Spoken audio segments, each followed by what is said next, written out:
Okay. So last year, the students from the Historic Preservation Institute gave a presentation on scanning, and that was a very good overview presentation on LiDAR technology as well as photogrammetry. And we wanted to kind of build on that by talking about some best practices. At the last conference we were at, we received a lot of questions about how to make people's scans better. So we wanted to give a little bit of advice since we're always learning ourselves on the field. So first, with the Historic Preservation Institute, we have access to LiDAR and photogrammetry scanners that we use for historic building documentation. And in these two pictures, you can see some uses that we do this for. So on the left there, we have our director, William, using the Faro scanner or LiDAR scanner on one of our study abroad trips, and we've got Mitch on the right there with our drone. So even if you do not use the specific equipment that we'll be discussing, a lot of the information that we're covering will be applicable to other LiDAR and photogrammetry devices. So the specifics of the hardware and software might vary, but the broad concepts of the scanning techniques translate well. So first we'll be covering some LiDAR scanning. We'll have to go a little bit quickly because we're short on time. But just to recap how LiDAR works, our scanner is mounted on a tripod. It emits an infrared laser that measures the distance of a point in space from the scanner. And so we use the Faro scanner. It rotates on that tripod 360 degrees, and it measures 1 million points per second to create a point cloud with all of those points. So since the LiDAR only captures data that's within the line of sight, often you will have to do multiple scans of space to get the complete scan. Additionally, the scanner cannot capture, in the case of the Faro, the scanner cannot capture a field of 60 degrees around the base of the scanner, so you have to account for those blind spots. The targets that we prefer to use for making sure our scans align the best are going to be the checkerboard and sphere. We'll go over more targets in depth in a moment, but we just want to talk about so checkerboard is a target that you can download and print on a regular printer paper, and it's hung on flat surfaces. The angle of incidence, meaning like the angle from the scanner that you should place it at, is below. It should be higher than 45 degrees. So I've gotten away with about 30 degrees in the past, but if you have it too sharp of an angle, you can run into issues with the targets detecting. And something to note is that when you print these targets, you want to make sure that the paper does not crease, especially on the actual black squares. Those are the important parts that are going to be detected by the software. And so you want to make sure that those are not affected. We actually do prefer to use the spheres when we can. We have 5 spheres, which is a pretty small number, but they are really great as far as targets go because they have a higher range of detection and precision. Since they are spherical, the software understands the geometry a lot better. It creates very precise alignments. So if you have the chance to use something like a sphere, then that would be ideal. In our case, we often do end up using a combination of both checkerboard and sphere targets just to optimize the alignment process. So when you create a point cloud then, if you have a proper alignment and you do enough scans, then you can take a castle, for example, and turn it into a digitized form like this. And you can see it's very high level of detail. So. And I want to go over really quickly this scanning process. So in general, best practices are to stay organized throughout the steps. So the first step would be to plan. If you can really get an accurate plan of the locations of your scans before you actually arrive on the scanning day, then you can estimate how much time it's going to take. You can try to optimize your scans so that you're not wasting time on the field. And this can make things a lot easier for you. So, for example, what I was talking about before is that the scanners only can see and read data that is within their field of view. So if you were to take this space, for example, and try to scan just the hallway, if you placed one scan in the center there, then you can see that the field of view is pretty good. You're missing a lot of spots, so you might want to add a different scan, another scan to complete that. So you can see if you add another scan, you can see there's like new information that's being added, and there's still overlapping regions that are going to be really essential to the alignment process. And if you keep adding, then you can see that really completes it. So if you were to scan this space in 4 scans, then you would have a really good picture of just that hallway. And you might ask, why can't I just remove that original scan then? Because the original scan is pretty much entirely covered in overlapping regions, so you might think it's useless. However, if we were to remove that scan, then the problem would be is when we are doing the alignment, you want to have a lot of those overlapping spaces be visible in multiple scans. And if we were to remove that center scan, you can see that there's not really a whole lot of spaces, like surfaces being walls or any kind of object that would be seen by the scanner in multiple scans. There wouldn't be a whole lot of overlapping regions, so that would not be ideal. So we would ideally want to have that 4th scan just to give us that extra padding to create a really good alignment, because you have more surfaces that you can use. So, and then if you add more scans, then you would get to complete this area. The second part would be when you actually get to the site, you want to set up the survey area with those targets. So this is a planar view of a scan that we did. It's actually at the Cincinnati Chapel, which you might see later. But you can see I've circled the spheres and highlighted the targets there. And the way that the logic for the placement here is that they're placed such that they're visible in other scans. So a scan through that door on the right there, you would see the 2 spheres as well as the sphere on the staircase there, potentially, and then potentially the target on the wall. And so the idea is that if you can see multiple targets and multiple scans, then you can have a better alignment. So going back to this example, if you were to try to do a target placement, I've highlighted some areas I would recommend doing target placements. So if you were to place those spheres on the ground, the best place to do that would be in those overlapping regions. So the most overlapped region would be in that sort of central area in that hallway. And placing 2 spheres there would be enough information to align those. You can honestly get away with just those, but if you have the opportunity to add more targets, that's beneficial. So the checkerboard targets I chose to place on walls that were visible in all the scans. So it's a little bit like you have to think about it beforehand, what walls, like what surfaces would be visible that you could place a target on. And yeah, proper planning can make a good scan. And the reason I added that dotted line through those 2 spheres, for example, is this is another tip, is if you have sphere targets or any kind of targets that you're using, try not to line them up into like a single plane. In a single plane such that like you wouldn't want like a scanner being placed also on that line. And yeah, so the reason for that would be the scanners can get confused. So I'm speeding through here. So you do the scan. We recommend, you have to kind of sacrifice resolution for detail.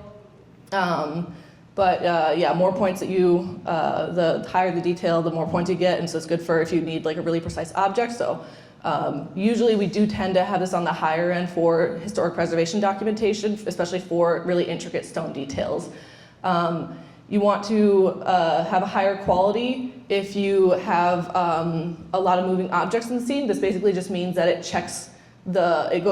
double checks the data multiple times, and so the more times you check it, the more likely it is to understand if there's like somebody that moved in front of the scan.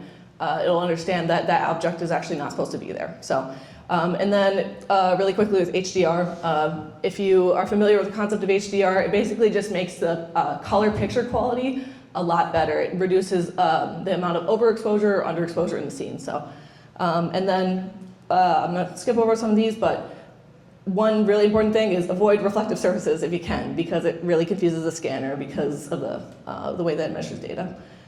And then the last step is processing data, but we will cover that in the next step. So, here you go. So, I'm Mitch. I'm the droner for HPI, and I'll be going over some basic flight tips about photogrammetry, because it's a little bit different than just taking overall site shots. So photogrammetry is using photo locations and the angle and position of the camera and it'll overlap the 2D images to create a 3D model. So then the computer software analyzes those placements and it searches for certain groups of pixels or objects. So if you have a corner of a building, it'll recognize that corner through 5 or 6 different images to create that 3D space. And there's 20 different processing softwares from drone deploy to reality scan and reality capture that we do use for processing this data. But this data can also be processed from your phone. You don't have to use just drones. So any digital camera, iPhone cameras work really well, but the higher quality your camera, the higher quality of the model. So for droning, a major thing is flight planning. Tons of flight restrictions. As you can see, this is a screenshot that I took off my phone. You can get FAA maps, and that red circle in the middle is actually during a Brewers game. There's a lot of temporary flight restrictions that will always pop up. So you have to pre-plan your trip. If there are any flight restrictions, you can get waivers through the FAA. Some of them come in within a day, others up to 60 days, just depending on where you're flying and what you're doing. Another important thing to check is weather conditions. Strong winds and wind shears can cause your drone to fly a little erratically, and we don't want to be doing that right next to some nice historic buildings. So, and again, rain, if the camera lens gets dirty, it'll affect the quality of that scan. And I always do a site walk around the entire site just to check for obstacles. At Cincinnati, there's a very nice cell tower connected to the building, which posed many obstacles, but since we're there and we're watching the drone the entire time, it never posed an issue. So you also want to capture 10 to 20% more of the immediate site that you're trying to take a photo of. So all these dots are individual photos taken by the drone while flying to get an overall site map, and then you can see that little cluster of orange dots. That was every single photo taken for the castle scans that we did over the summer. And then on the actual images, you're looking to have around 70 to 85% overlap on the images, as seen by this little graphic to try and show you. You're taking multiple photos of the same thing from a lot of angles.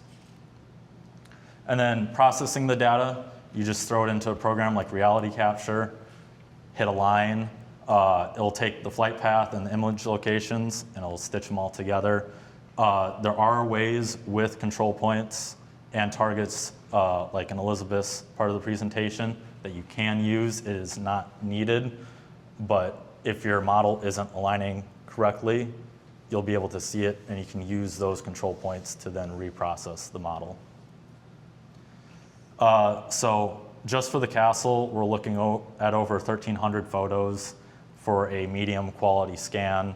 The bigger your building, the more photos you're going to take. The closer you are to your building, the more photos you'll have to take to get those overlapping regions. But when you're, so this is a model that we got just last week. That model was made over 800 photos just for that rotunda section. So if we're talking about the entire site, we're looking at over 5,000. Then you can use those site maps to overlay other data sets just to help visualize. So now I'm going to talk about some programs that we use at the school to actually document and process. We use Revit. It's great for importing the point clouds to digitally model the structure over top. Recap, you can use it to split down the point clouds into smaller chunks to help Revit process them better. Rhino we use to take sections of the point cloud and mirror them on historic objects. One of the ones that we are doing right now is for Wisconsin Historical Society. Some of the lions are missing their jaws. We can take jaws from the lions that have them and basically copy and paste them onto the previous. And reality capture is what we use to process all the drone data and combine different point clouds. And here's an example, again, of one of those models and the documentation. All right, and then some last processing tips. Do not rely on automatic registration if you want a very accurate alignment for historic preservation. It's good for like some use cases, but not for really precise documentation. And then, yeah, the more data, the better. If you end up with too much data and you cannot import it into the software that you need, we recommend breaking up the point cloud into several smaller chunks that you can import separately. Like say if you do it into Revit, you can import them as linked objects that you can then unload as needed. So, yeah, thank you. Any questions?